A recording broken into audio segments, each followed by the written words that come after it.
pick up a ballpoint pen. Chances are, you'll barely think about how it was made. Yet, behind this humble writing tool is a marvel of mass production and engineering. Since their debut in the 20th century, ballpoint pens have quietly reshaped how people write and communicate around the world. But what happens before that familiar click or twist brings ink to the page? What does it actually take to create an object so simple, yet so indispensable, that billions are made and thrown away every year? Let's start with the basic principle. Every ballpoint pen, no matter how cheap or fancy, relies on the same clever trick. A tiny metal ball trapped in a socket at the end of an ink-filled tube. When you write, the ball rolls, picking up ink behind it and transferring just a thin, even line onto paper. It's a friction-fueled dance, smooth movement, minimal mess, and surprisingly complex engineering. But before a ballpoint pen can fit in your hand, an elaborate production journey begins. One that brings together plastic, metal, precise machinery, and of course, ink. First up, the plastic body.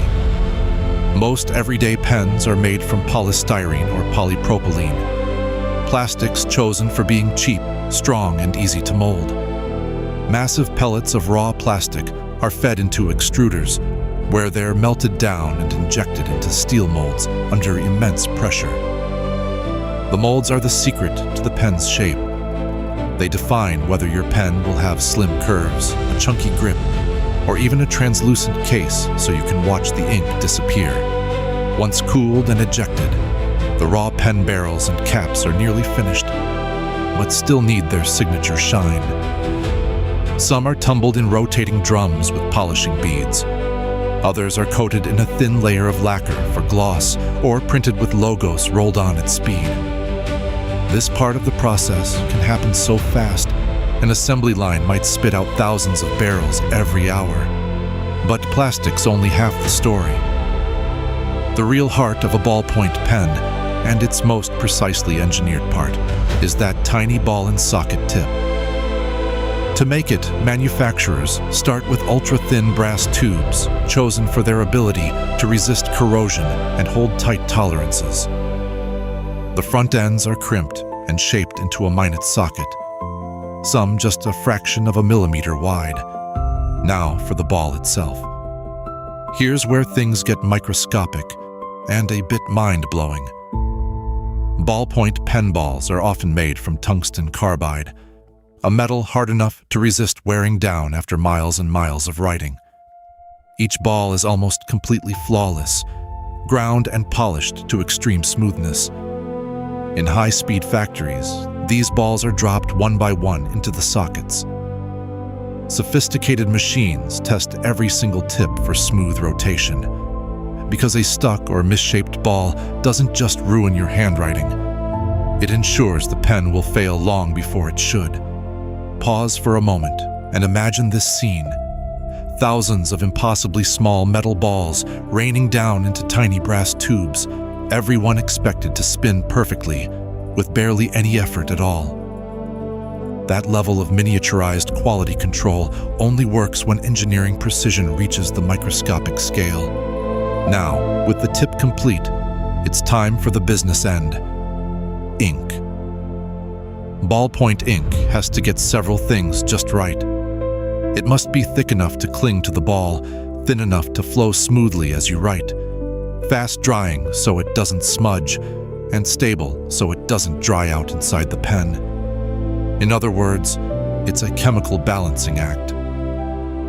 Most ballpoint inks are made mostly from dyes dissolved in an oily solvent. Think about a substance slightly more viscous than vegetable oil. This concoction is mixed in massive industrial vats, measured out by machines that can pump out hundreds of tiny tubes per minute. The refill tubes are filled precisely. Too much, and they'll leak when the pressure changes.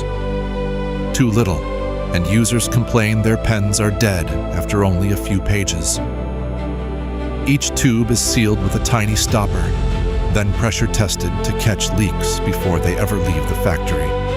It's here that assembly gets fast and fascinating. Automated machines grab the plastic barrel, load in the ink refill, snap the tip into place, and attach the cap or retracting click mechanism.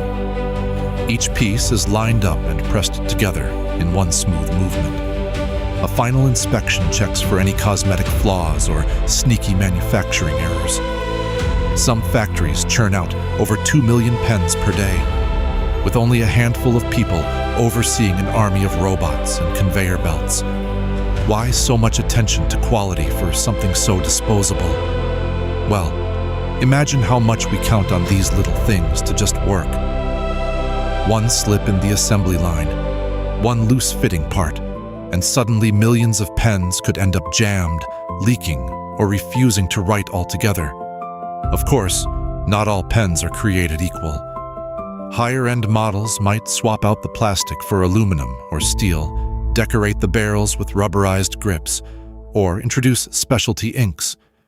But whether you've grabbed a ballpoint at a hotel front desk, a bank counter, or unwrapped a fancy new model from a box, the engineering story is nearly always the same. Precision parts, high-speed assembly, and a global web of manufacturing that runs almost invisibly behind the scenes. There's something oddly poetic about the fact that so much design and technology goes into an object most of us lose, lend, or toss away without a second thought. So, what should we take away from this? For one thing, the modern ballpoint pen is a perfect symbol of mass manufacturing. Its design isn't just about form or function, it's about making sure billions of people can pick up a pen and expect the same easy writing experience every time. That demands the perfect interplay of material science, chemistry, and automation. Next time you jot down a grocery list or sign your name, you're using something that came from minerals mined around the planet, chemicals blended with mathematical precision, and components assembled by machines operating faster than the eye can follow. One tiny ball locked in its socket, spinning with each word. It's easy to take for granted, but to the engineers and factory workers perfecting every step, a reliable pen is their signature on the world. So let's recap the 8 key facts about how a ballpoint pen comes together. First, the humble plastic barrel is molded from tough, versatile plastics using high-temperature, high-speed injection molding. Second, the metal tip is a marvel of precision, crimped from brass tubes to receive a ball only fractions of a millimeter across. Third, that tiny rolling ball is often made from tungsten carbide, polished to such a degree that each can roll smoothly for literal miles of writing. Fourth, ink for ballpoints is a carefully balanced formula, viscous, fast-drying, and specifically engineered for good flow and longevity. Fifth, refill tubes are filled, measured, and sealed with meticulous accuracy, ensuring the right pressure, no leaks, and no dead pens. Sixth, assembly is a ballet of automation. Machines align and combine the barrel, refill, tip, and mechanisms in perfect sequence. Seventh, every pen is inspected by sensors and sometimes by human eyes to weed out any flaws, because trust in the brand depends on each pen working without fail. And eighth, this whole system runs at dizzying speed, powering a global industry that puts writing tools within arm's reach for billions of people. Try to imagine never knowing exactly where your pen once traveled, from drilling machines, shaping brass tubes, to polishing line after line of those ball bearings. Then finally, to you, capturing thoughts, notes, or doodles at a moment's notice. All that engineering, all that volume, for something so modest, so easily overlooked. The ballpoint pen demonstrates how our everyday objects pack more invention and innovation than meets the eye. Next time you grip a pen, remember, you're holding a slice of global collaboration, a tiny dance of precision parts, chemistry, and mechanical choreography happening billions of times over. Because sometimes, beneath the click of a button or the turn of a cap, lies a story of invention most of us never write down, but carry in our hands every day.